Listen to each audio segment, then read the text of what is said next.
Hello friends, welcome to my channel Sushant. Today we are at the next lesson of first steps in planning and we are at the third lesson now.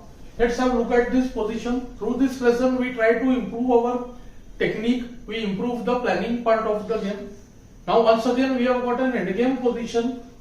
White is a pawn up. We have to ascertain whether this position is winning and if it is winning, what is the plan. So I am trying to take positions with reduced material now so that our endgame technique improves. White is looking to win the game and the book says white is winning. The reason being, see, not only is a pawn up, see, it's a reduced material position. So there is one fear. Once the G and F pawns get traded and only one pawn is left, the bishop can be easily sacrificed for the just lone pawn remaining, and lone knight we know cannot mate.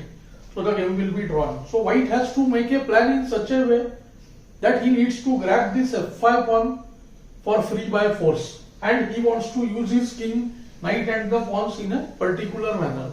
So basically white's position is winning.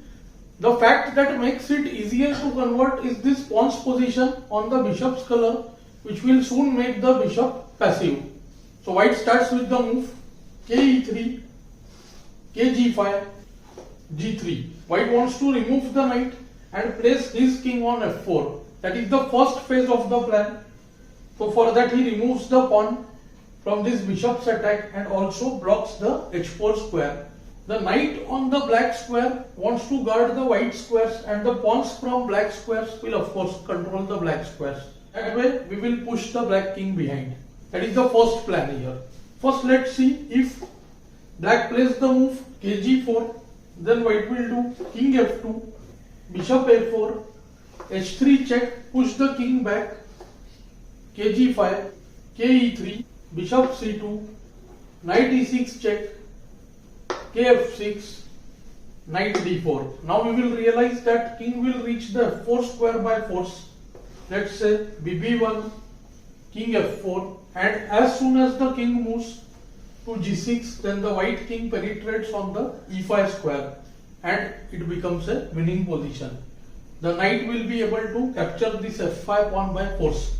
We will come to that technique soon. In the game, black played direct bishop a4, to which knight h3 check, king g4, knight f2 check, kg5, h3. White can play h4 check also. It's just that he waits for a move. Bishop c6, h4 check. Technique is clear. Once again we are forcing the king away from the control of f4 square. So g4, g5 both are guarded.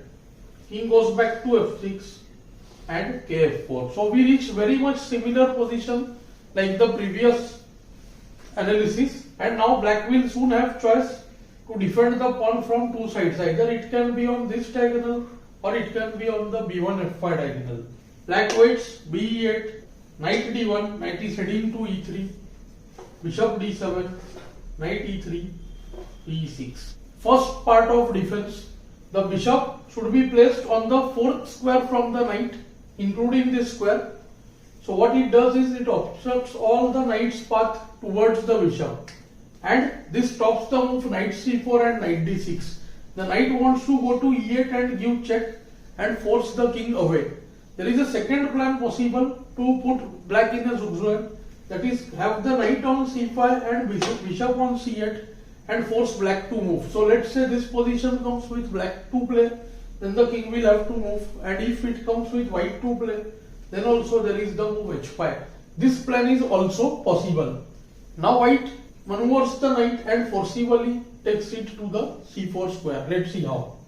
Knight c2, bishop f7. This is the main game continuation.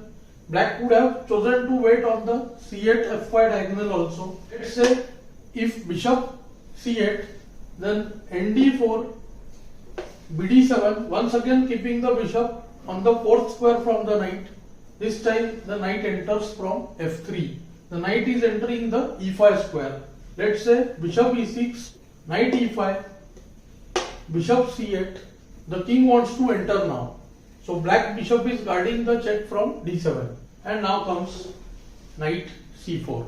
So the first plan is accomplished. Knight will by force reach d6.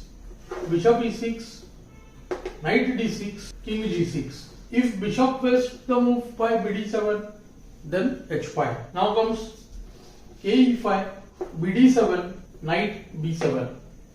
What's the plan? The knight is now heading to the d8 square, and from d8 we will be able to attack the pawn on f5. There are two plans here. One of the simplest is get the knight to d8, c6 and e7. See, this is the most important plan. From here, the knight will give check, force the king away from the pawn, and knight would take the pawn on f5 by force. So this is where the bad bishop suffers. It's not able to hold the pawn on its own color.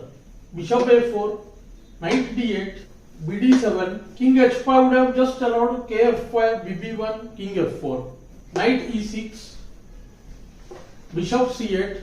This is the second plan. The knight couldn't get to c6. Now comes an f4 check. The game is settled. Knight finds another way. Knight d5. So now see, by force the knight will reach e7. Just one point I would like to show you. Whenever after the move k g6, knight e7, k h6 or k h5, more importantly the variation king h5, we should be very careful while taking knight f5, because knight f5 allows k g4, knight is attacked and g3 would be taken. Once g3 is taken, game might turn out to be drawn, especially if black keeps the bishop on b1.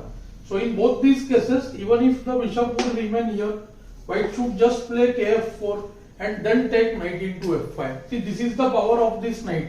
It guards both, see, g6 square and attacks the f5 pawn still, and white would win. Now let's see the main game where black kept the bishop on f7. So to nc2, black played bf7. Now knight a3, knight is choosing the other route from b5. bd5, nb5, be6, knight d6, bd7, so now stopping knight e8, now h5. Unfortunately, black is unable to hold. He is in a zugzwang now. King has to move or the bishop has to move. If king moves to e6, just knight takes f5. So bishop has to move now. Black goes b6, knight e8 check, king f7, knight c7, the bishop is attacked now. So there is no time for kf6 because knight e6, ke6, kg5 and white wins. Bishop c8 forced, kg5, kg7 and knight d5, bd7 and now knight e7 or even the move knight e3. In the game, white played knight e3 and black resigned. After b6, knight f5 check, king h7. Black would try to put some resistance here, but white has a very simple plan. He will reroute the knight, get it, let's say, from e3, g4 to f6 with a check, push the king back. So in this position, white will just go kh6, bishop waits, let's say, g5, bishop f5, and now white has to be careful. He should not play g6 instantly. First move the knight away and then only go g6, because g6, bg6 was drawn due to stalemate. So knight just moves away, then g6, g7 followed by knight f6 and white wins. So such endgames are extremely tricky and they should be studied several times. I hope you will find the various concepts and various planning aspects interesting and useful. Do let me know in the comments below. Thanks for your time.